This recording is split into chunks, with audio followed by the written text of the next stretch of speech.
So we just finished setting up our Rapid APIs in order to get our YouTube source. The next thing we need to do, well, there's a few things, but we want to establish that connection to Make. To do that, we're going to add a couple workflows, a couple API calls, and see if we can't get this all working. So let's start with our database. Of course, that's the first thing you should always start with. So what data do we need to build? So let's type in our article, because that's what we're going to be needing is an article type, because that's what we're generating. So we'll create the article, and then we're going to add a couple fields. So we'll create a field, and we want to establish a connection to our source. So we have an article. We want a source to be able to be correlated to that article. So we have source, and then for the data type, just simply select your source. Create, and then we're going to have just two more fields, which are going to be title. So just create a title as text. Go ahead and create a text as text. Great. So that's really all we need for our database setup. We just want a place to store those articles so we can display them later. Let's come back to our design. And let's actually head into our workflow. Because the next thing I want to do is actually set up a custom event. And the reason being is we're going to be making this API call in various places if we were to build upon this application. That's actually how it's done in Revamped itself. So why not do it here? So what happens is you create a custom event, and then you can use that event and trigger the event later in various workflows, so you don't have to keep redoing the same process. So we'll create a custom event, and the event we're creating is our send to Make event, or how we're sending the information to make.com. So we'll send to Make, just create that custom event, and then we're going to add a few parameters. Now, what are we looking for? So the first thing we're going to send is actually our source title. So we'll type in, just leave it all lowercase, and we'll type in source_title. Then you see our type pops up, and we can select text. Now, for our new parameter, we'll select another source, and this time it's going to be the text. And of course, that should be text as well. Then we're just going to assign our article ID and our user ID. So we'll come and select article_ID, and we'll say text as well. And then our user ID, _user ID, and text. Great. So once that's all set up, we need to go out and build our API so we can make our step one, which is going to be that API call. So how do we do that? Let's come to our plugins. Once you're in here, we're just going to add a new plugin. You see our YouTube ones from our previous lesson. Go ahead and call this send to Make, just to keep it nice and organized. If I can type today, so send to Make. Go ahead and leave authentication none or self-handled, meaning we don't want to be able to use API keys, or we don't necessarily need them. So we're just going to use a webhook. We'll expand this API call. Let's call this article generator. Now, you can see that we don't have a curl command available to us. So we're actually going to have to input this data ourselves. I know, tons of work. Not really. So we know that use as should always be action. So change that. JSON, we're actually going to be sending text, not a JSON. So for our get request, which is what we've done in our previous YouTube Rapid API connections, that's actually returning us info. We actually want a post request, which means we're sending info.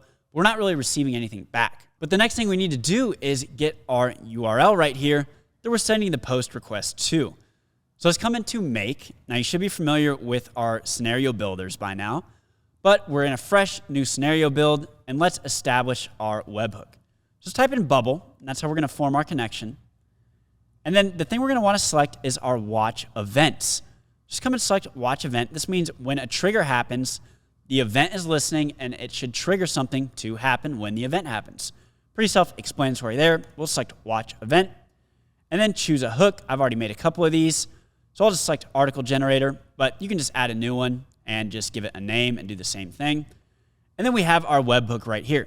Just go ahead and copy and paste this, and we can bring that back over into our bubble. So we'll paste that in, and then we want to add a header. But we don't need our API key. Really, we're just assigning a content type. So just type in content type, and then for the value, just go ahead and type in application JSON. That's going to be the content type for the majority of your API calls.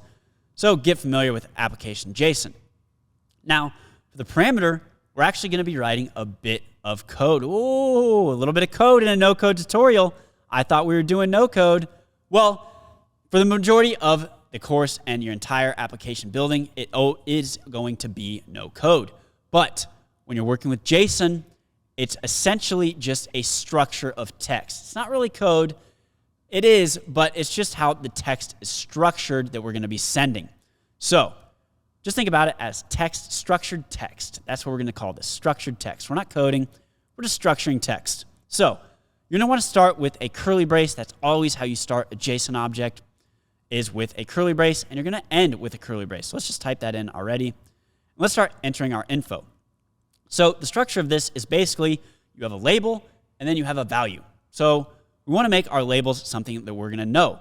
We don't want to go in and type a random label that doesn't make any sense to a user if we had a collaborator or another developer working on our application.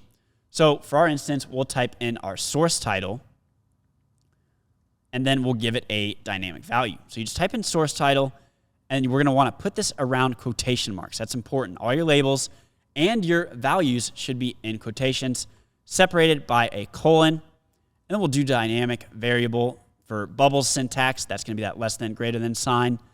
And then just label it whatever you like. So source underscore title.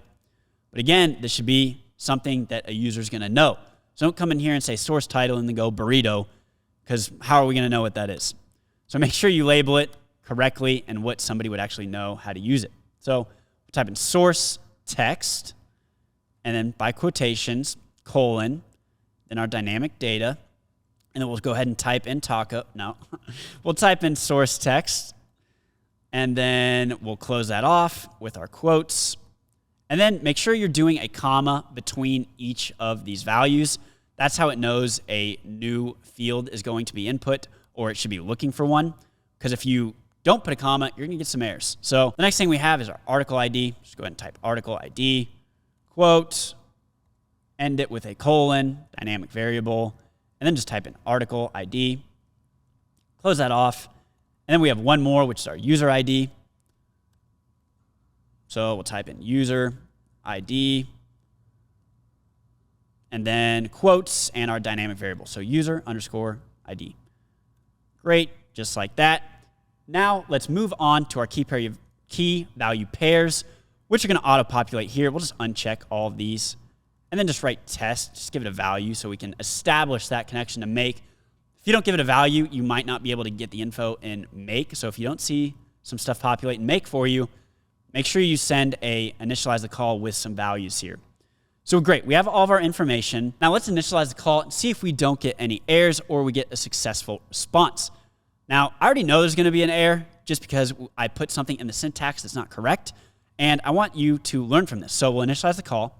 It's going to actually say that an unexpected token, or curly brace, in JSON position 82, something is wrong with it. It gave us a status code 400. So if we click got it, we'll go back. Now, if you were to count all of the text, I believe the 82th position is where that curly brace is. That's telling you where the error is occurring. So if we look at this, and I mentioned this previously, if you input a comma after your field values, it's expecting another piece of information. So it'd be expecting, a user name or something other than just user ID. So you want to get rid of that last comma. Never end on a comma. The last piece of info you input should not have a comment at the end. You go ahead, initialize call, and then you get another 400 error. And the reason this one happened is because we didn't save our scenario in make, so it didn't establish a connection. Let's go to make. Let's click OK. Let's save. And let's go back to bubble, initialize our call, and let's get that massive dopamine hit when we see accepted. Great. So it's all set up. That's all we need to do to send our webhook information, but this is really just half the battle. Let's get into our workflow again. So we'll come to our actions. We'll type in that API call that we just made, which is send to make article generator. Now again, if you label this something stupid like giraffe, you're not going to know what it is, right? Send giraffe, like who would know? You want to make sure that you're labeling everything as if another developer might be helping you along the way, and you both need to understand what stuff is.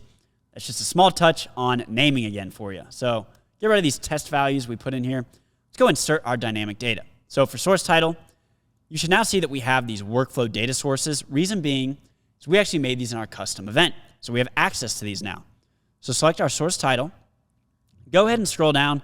We want to format as JSON safe, meaning it's only sending structured JSON safe data so we don't get any errors or we reduce the risk of errors. We'll do the same thing for source text.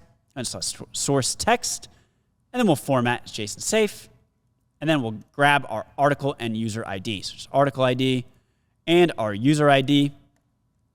And then we're good to go with sending our information from our trigger. And that's all we need there. But now we actually need to make the API call because we still haven't done that. Let's come back to our design.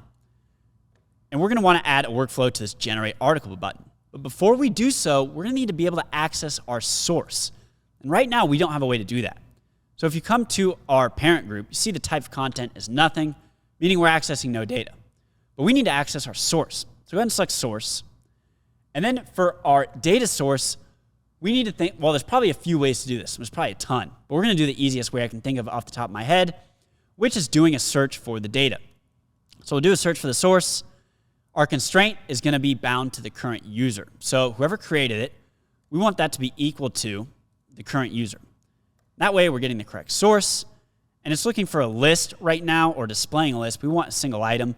Let's go ahead and select first item because that's what we're looking for in our use case. Go ahead and close that out. We should now have access to our source. So if we come and add a workflow to our generate article, go ahead and add workflow. Let's add our step.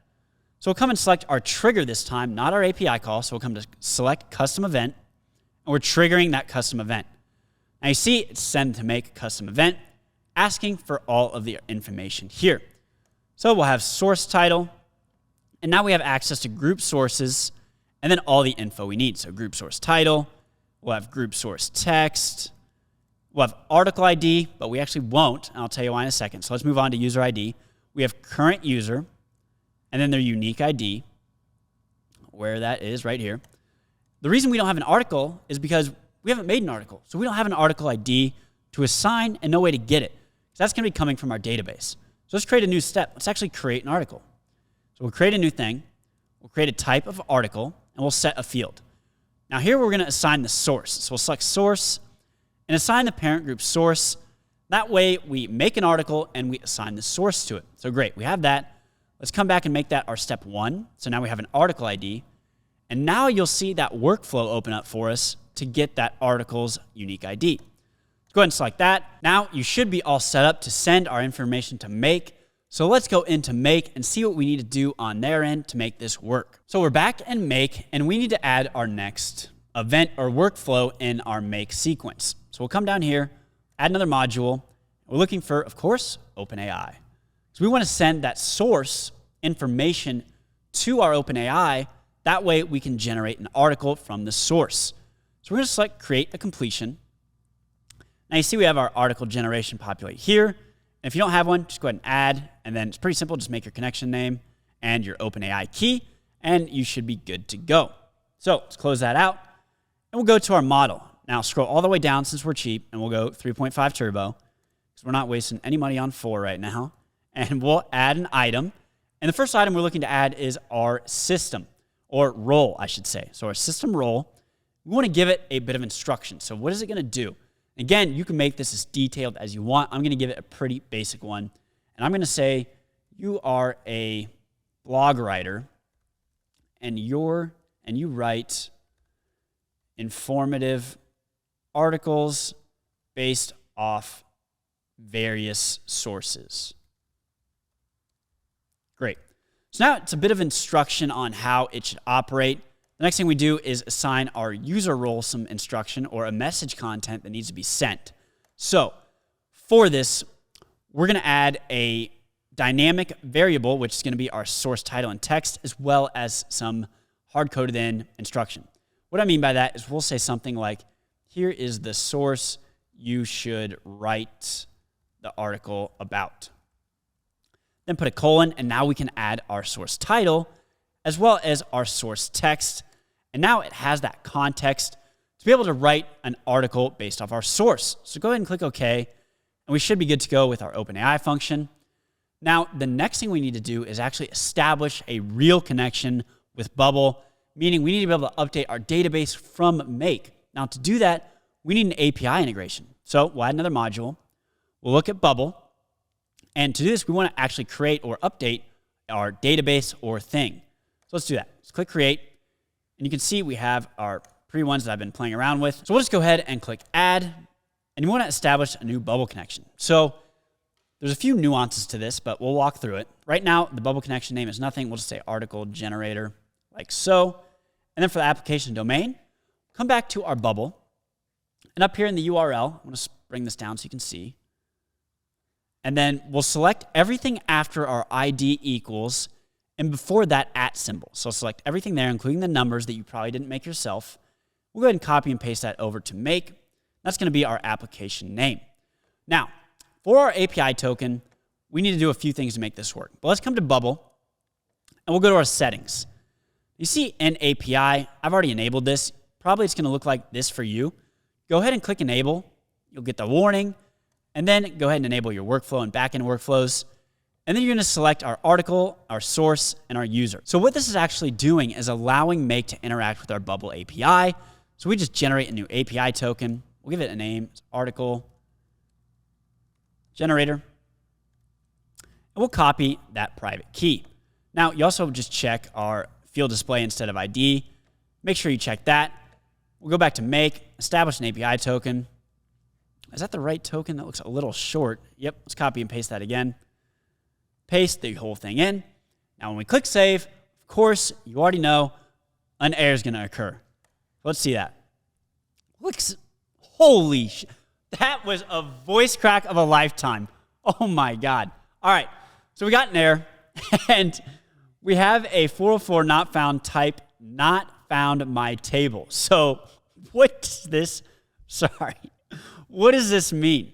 So we actually need to go back to Bubble, and we're going to go in our data because it's asking us to, or it's looking for a my table. So we need to give it that, a my table data type. We'll create that. We'll add a field. Just give it an email field, and then just make it text. We'll go ahead and create. Now we have this my table here. Now I actually made it capitalized. As long as you have it lowercase here, it should be fine. If not, we can come back and fix it later. But let's go to our privacy too. Just make sure we have a couple things set up. So in our user, just make sure you have create via API checked and modify via API checked. That way it allows us access and make access to actually do stuff in our bubble. Now, when we made that new data type, something happened to our API. Well, it made this new my table, and we have to allow access here. So make sure you check that. Now, we should be all set up to go. Save this and get a successful connection. And just like that, we now have connected to our bubble, and we have access to update, create, delete, and do all sorts of things to our bubble database from Make. So here is where we're going to update our database, our article table. So come and select. See, we can't pre-select it, or we type this out. We just type out a name, we give it article. Just make sure it's the same name as whatever you have in Bubble. Now, for our unique identifier, we can just go ahead and select the article ID that we've passed in from our initial API call. Because remember, we're sending that info already. Let's go ahead and select that variable. Now let's add a couple more things. So add an item. Now for our field name, we're looking for that text. Remember, we made a place where we could store text. And that's where we're looking to store, because that's going to be our response. Just type in text, and then type in text for our type. For our value, this is where we're going to get our response from OpenAI. So come up here, and we'll select choices, and then we want our message and our message content. So go ahead and select that, and then you have the choices, message, and then your content. That is going to be the response we're looking for to store in our Bubble database. So go ahead and click OK. Now that's actually where I want to finish off with this portion of the course. I want to go into the next lesson. That's where we're going to assign our display, our state variables, and kind of fine tune everything to make sure it's working correctly, as well as do some debugging if there is any. Now with that, I'll see you in the next lesson, and let's finish off this Make Rapid API Bubble module.